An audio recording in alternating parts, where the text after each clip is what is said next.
Hello guys, please, take a moment to subscribe to Wild Love Story. If you're here for real-life stories that hit close to home, this is the place for you. Turn on notifications, so you don't miss the next one. I want to invite you to be part of something bigger. We're building a space where real people can share their real stories, where we can learn from each other and grow together. They say trust is the foundation of every relationship. For years, I believed that.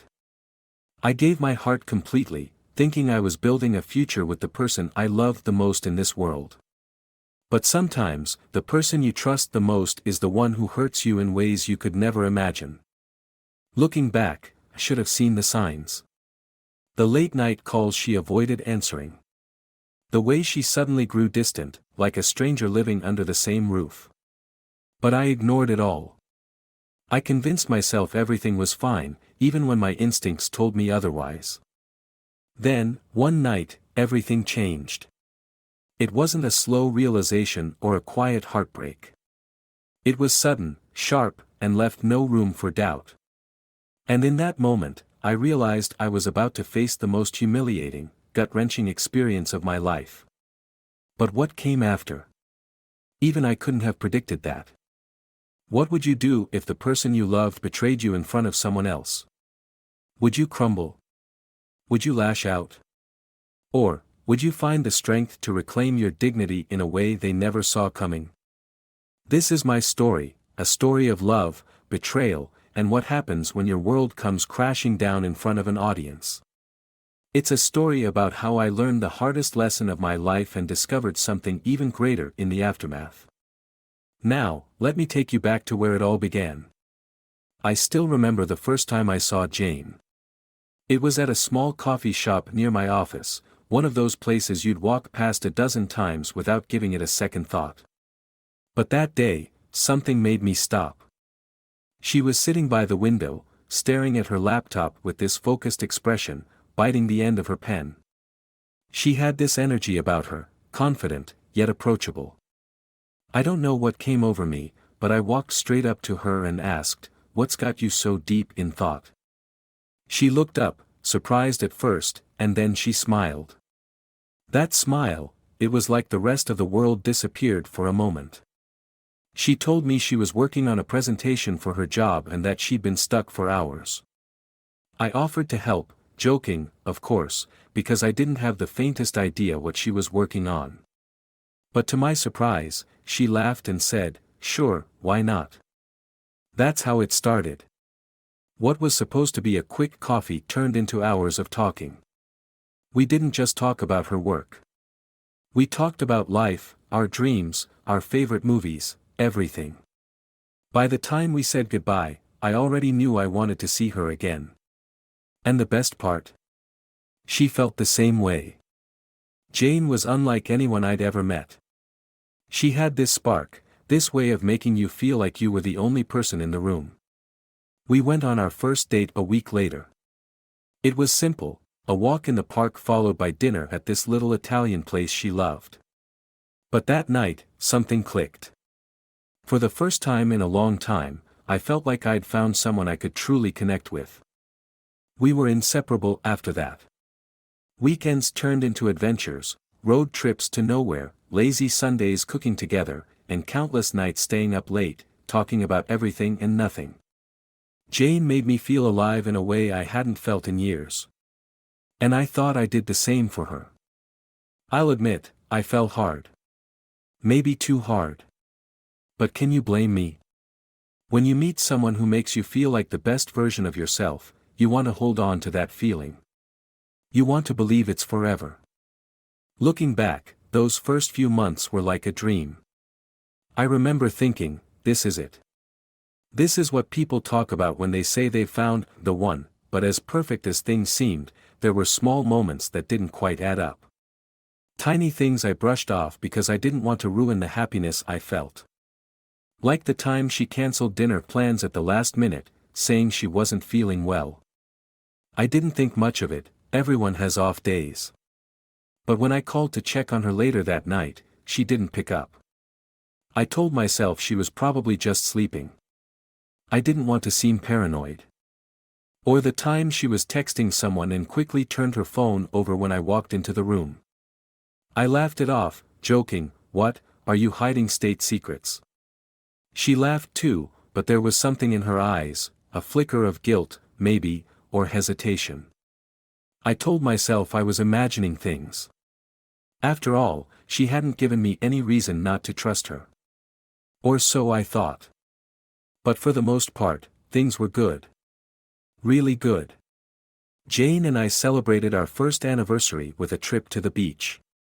She said she'd never felt happier, and neither had I.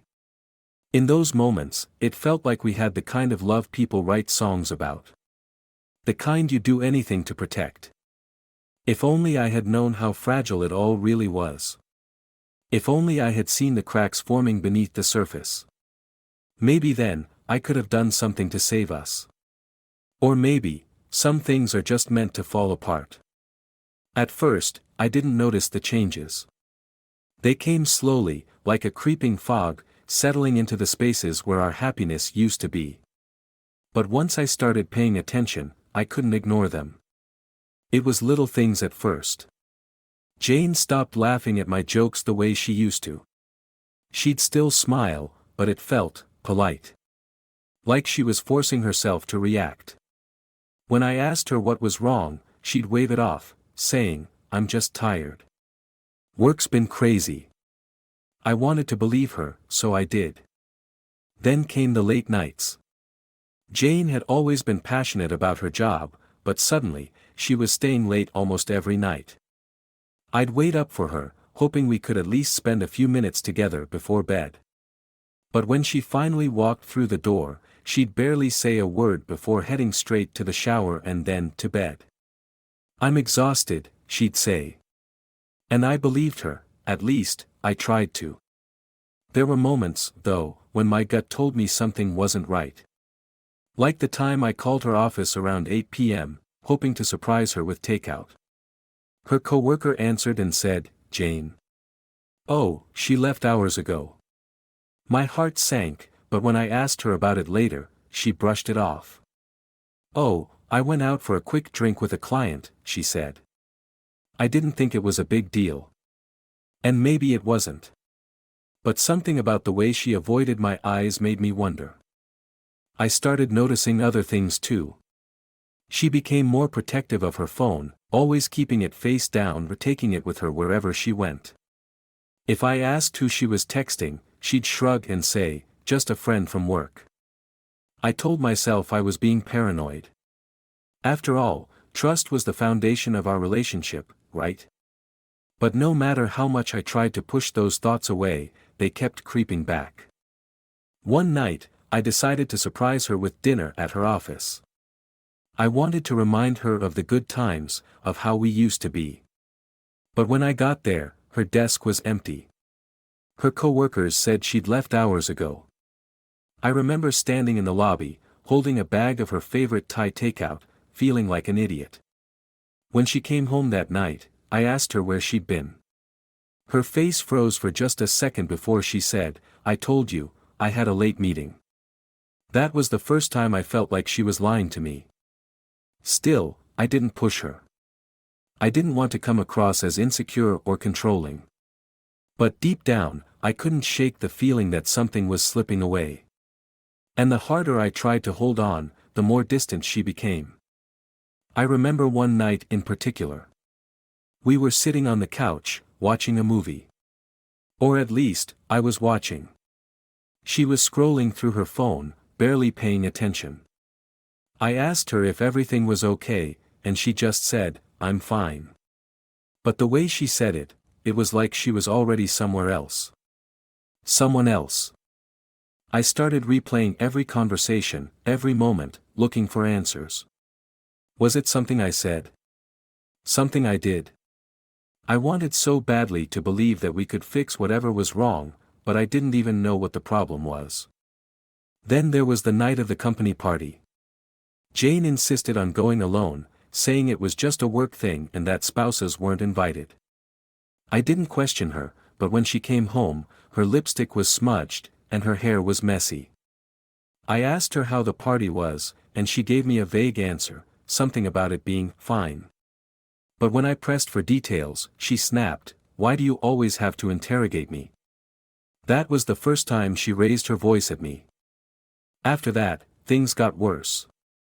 She started spending more time on her phone, more time out of the house, and less time with me. When I tried to talk to her about it, she'd say I was imagining things or that I was being too sensitive. I started feeling like a stranger in my own home. And yet, I couldn't bring myself to confront her. Part of me was afraid of what I might find out. Part of me still hoped that this was just a rough patch, that we'd get through it like we always had. But deep down, I knew something had changed. Something I couldn't fix. I didn't know it at the time, but the foundation of our relationship was already crumbling. And it was only a matter of time before everything came crashing down. I didn't know when, or how, but the truth has a way of revealing itself. And when it did, it was far worse than anything I could have imagined. It started on a Thursday night. Jane had been distant all week, barely saying more than a few words to me when she got home. I asked her if she wanted to go out for dinner, just the two of us, but she said she was too tired. Still, something in her voice made me feel uneasy. I don't know why, but I decided to check her phone after she went to bed. I wasn't even sure what I was looking for. I told myself it was wrong, that I should just trust her. But my hands were shaking as I opened her messages. At first, there was nothing unusual, texts from coworkers, friends, even a couple from me. But then I saw a name I didn't recognize, Daniel. I clicked on it. The messages were intimate. Things I hadn't heard her say to me in months. Plans to meet up, jokes they'd shared, even a photo of the two of them together at some bar I'd never been to. My heart was pounding so hard, I thought it would wake her up. I put the phone back on her nightstand and went to the bathroom, locking the door behind me. I stared at myself in the mirror, trying to make sense of what I'd just seen. Was I overreacting? Was this just some harmless flirtation? But deep down, I knew. This wasn't innocent. This wasn't something I could just brush off. Jane was having an affair. I didn't sleep at all that night. I lay in bed, listening to her breathing, wondering how long this had been going on. Had I missed the signs? Or had I chosen to ignore them? The next morning, she acted like nothing was wrong. She kissed me goodbye before leaving for work, and for a moment, I almost convinced myself to let it go. But I couldn't. Not this time. That night, I decided to follow her. She said she was meeting a friend for dinner, but she didn't tell me who.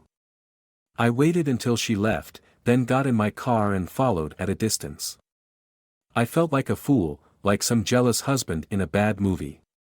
But I needed to know the truth. She pulled into the parking lot of a small restaurant downtown.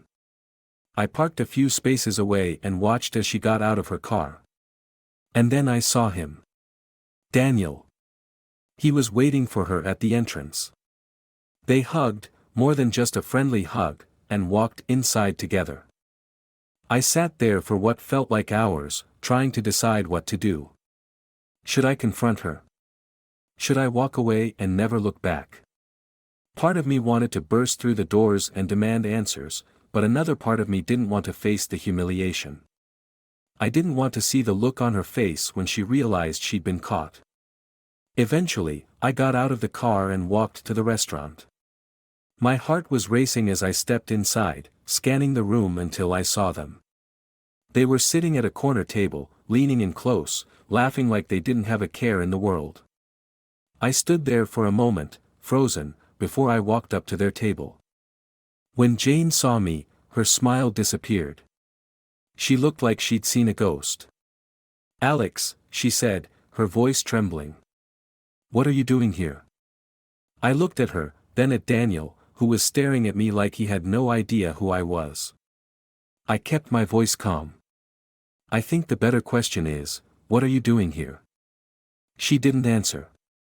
She just looked down at her plate, her face flushed with guilt.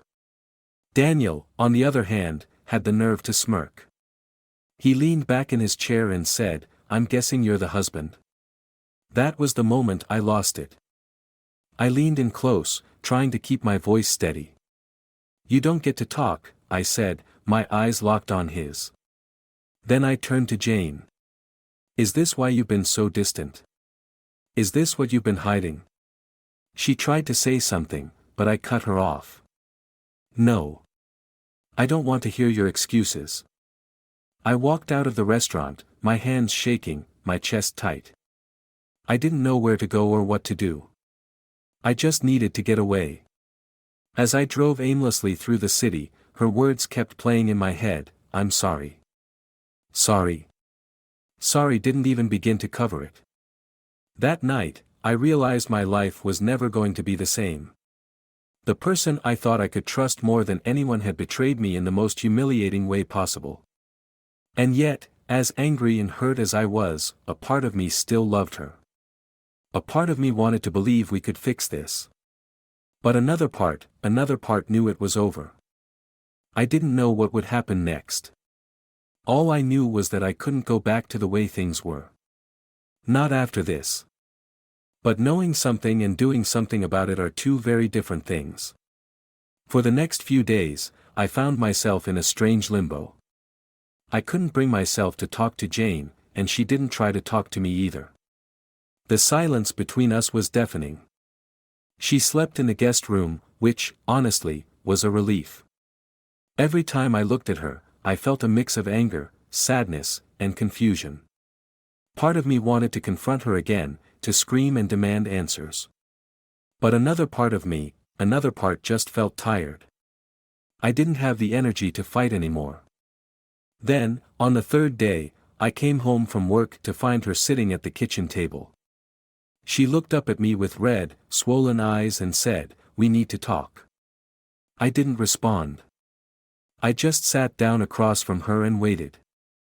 She started crying, saying she was sorry, that it was a mistake, that she never meant to hurt me. She said all the things you'd expect someone to say in that situation. But the more she talked, the angrier I felt. Because none of it mattered. None of it could undo what she'd done. When she finally stopped, I looked at her and said, "Do you love him?"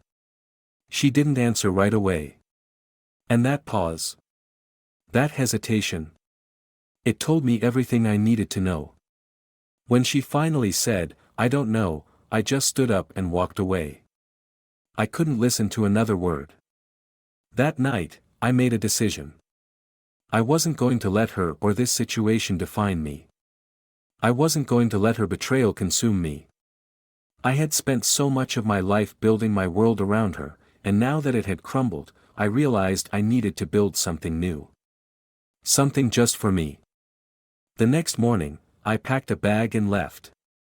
I didn't tell her where I was going, and I didn't answer when she called. I needed space, time to think. I drove to a small cabin I'd rented in the mountains, far away from the noise and the chaos of the city. It was just me, the silence, and my thoughts. At first, it was hard. Being alone with your thoughts can be terrifying, especially when those thoughts are filled with anger, regret, and self-doubt.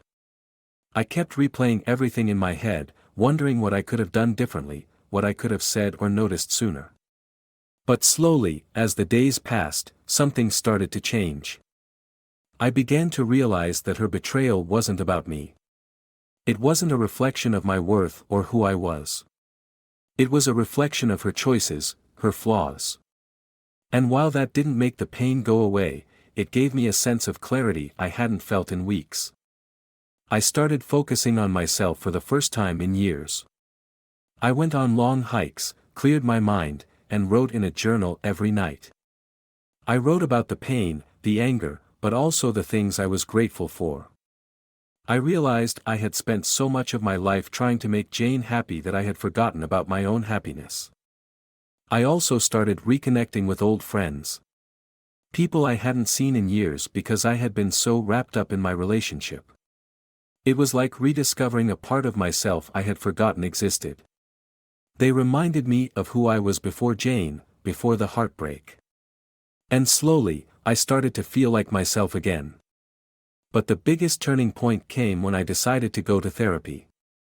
I'll admit, I was skeptical at first. I didn't think sitting in a room and talking about my feelings would make a difference. But it did. My therapist helped me see patterns I hadn't noticed before, helped me understand why I had stayed in a relationship that wasn't healthy for so long. She also helped me see that forgiveness wasn't about letting Jane off the hook. It was about freeing myself from the weight of what she had done. And while I wasn't ready to forgive her just yet, I knew I was on my way there. By the time I left that cabin, I felt like a new person. I wasn't completely healed, far from it, but I was stronger. I had a sense of purpose, a direction. I realized that the best way to move forward wasn't to dwell on what I had lost, but to focus on what I could build for myself.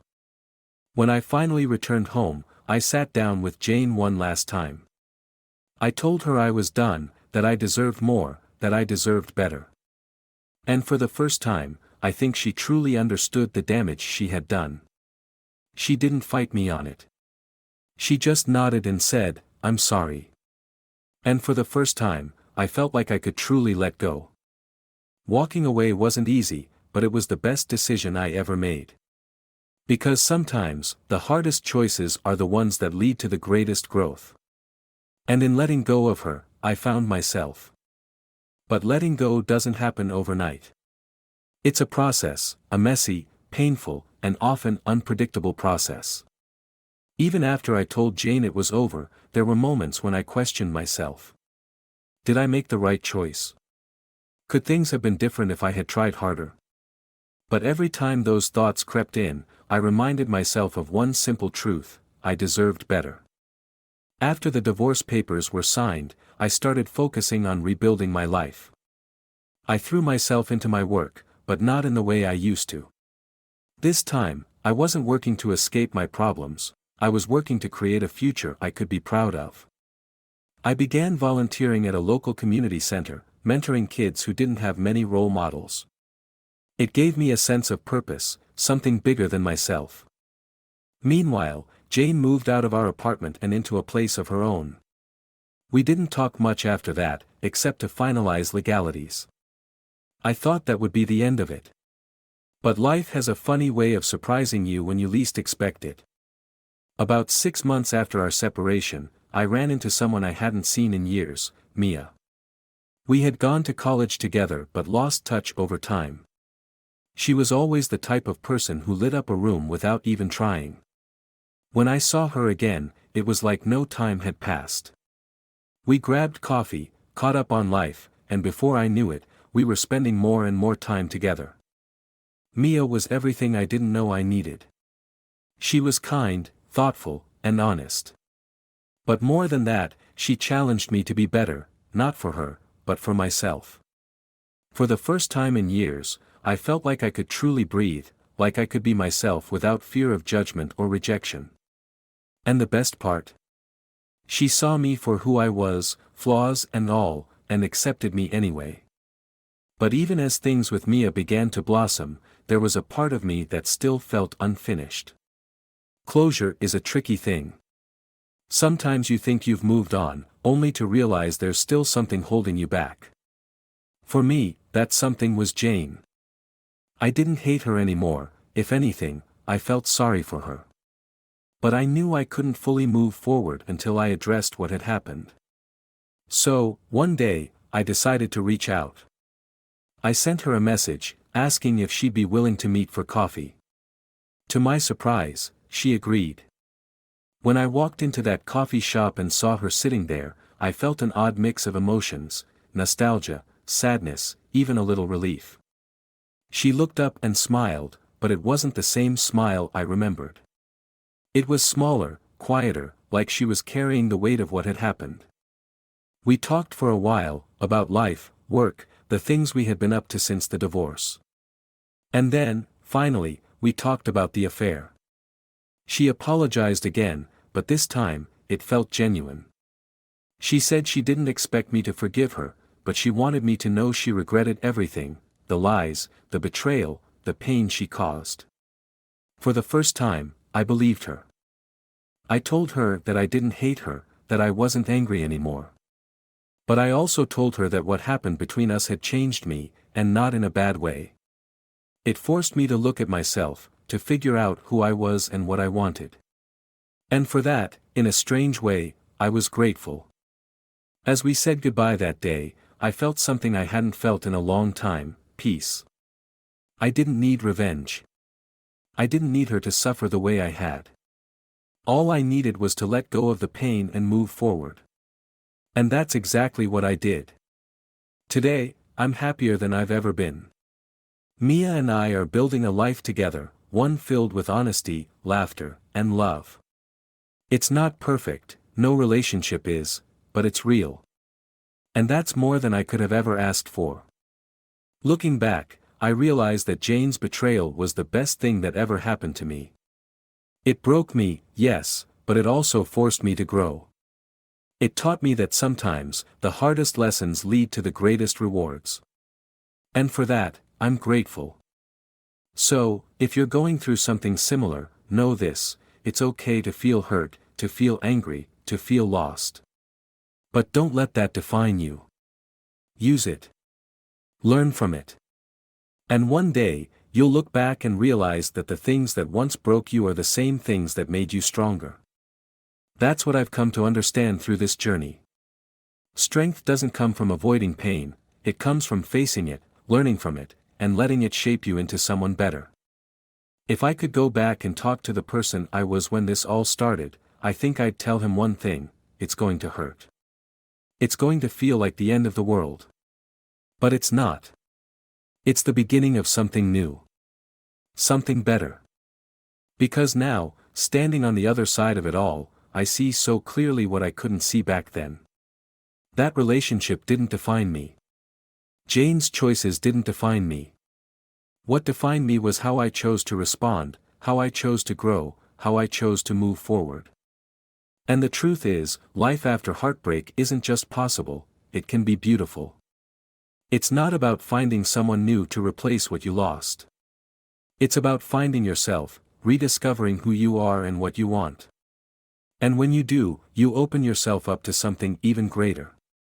Today, I'm living proof of that. I found love again, not just with Mia, but with myself, with my life. I've learned to embrace the imperfections, to find joy in the small moments, and to cherish the people who truly matter. And I wouldn't trade that for anything. If you're listening to this and you're going through something similar, I hope my story gives you hope. I hope it reminds you that you're not alone, that your pain is valid, but so is your strength. And no matter how dark it feels right now, there's light waiting for you on the other side. Thank you for being here. Until next time, take care of yourselves, and don't forget, every love story, no matter how it ends, has something to teach us. This is Wild Love Story, and I'll see you in the next one.